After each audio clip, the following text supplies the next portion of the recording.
शिल्पी नेहा तिर्की ने लाखों का पैकेज छोड़ संभाली पिता की राजनीतिक विरासत। अब हेमंत कैबिनेट में मिला मंत्री का पद। नमस्कार, आप देख रहे हैं बीएनपी न्यूज। हेमंत कैबिनेट में 2 महिला चेहरों को भी जगह मिली है, जिसमें दीपिका पांडे सिंह और शिल्पी नेहा तिर्की का नाम शामिल है।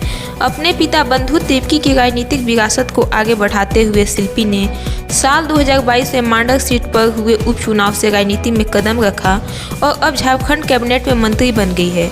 मार्केटिंग कम्युनिकेशन की डिग्री। शिल्पी नेहा तिर्की ने अपनी स्कूली शिक्षा दीक्षा मांडर के सेक्रेट हार्ट स्कूल हुलहुंडू से की है।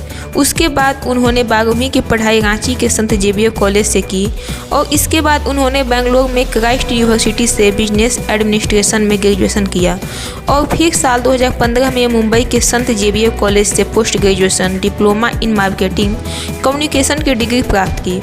पति मर्चेंट नेवी में इंजीनियर हैं। झारखंड के युवा मंत्री के पति सनी विल्फ्रेड जेम्स लकड़ा मुंबई के सनटेक कंपनी में मर्चेंट नेवी इंजीनियर हैं। उन्होंने अपने पिता के नक्शे कदम पर चलते हुए नौकरी छोड़कर राजनीति में कदम रखा।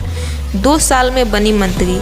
शिल्पी नेहा तिर्की ने साल 2022 में मांडर सीट पर हुए उपचुनाव में कांग्रेस की टिकट पर जीत हासिल की और विधायक बनी।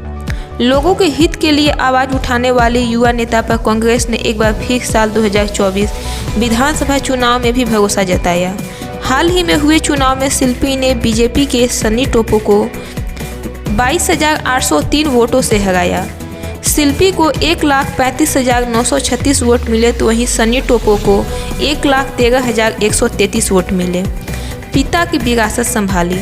साल 2022 में मांडर से विधायक रहे बंधु तिर्की को आय से अधिक मामले में सजा सुनाई गई, जिसके बाद उनकी विधानसभा सदस्यता समाप्त हो गई। कभी भी राजनीति में आने की चाहत नहीं रखने वाली शिल्पी ने पिता की विरासत को संभालने के लिए राजनीति में आने का फैसला किया।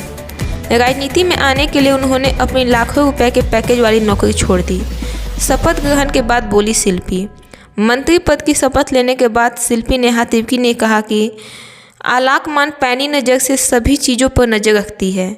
निश्चित रूप से मेरे काम पर भी उनकी नज़र रही होगी। जो भी विभाग मिलेगा उसमें पूरी ईमानदारी और कर्तव्य निष्ठा से काम करूंगी।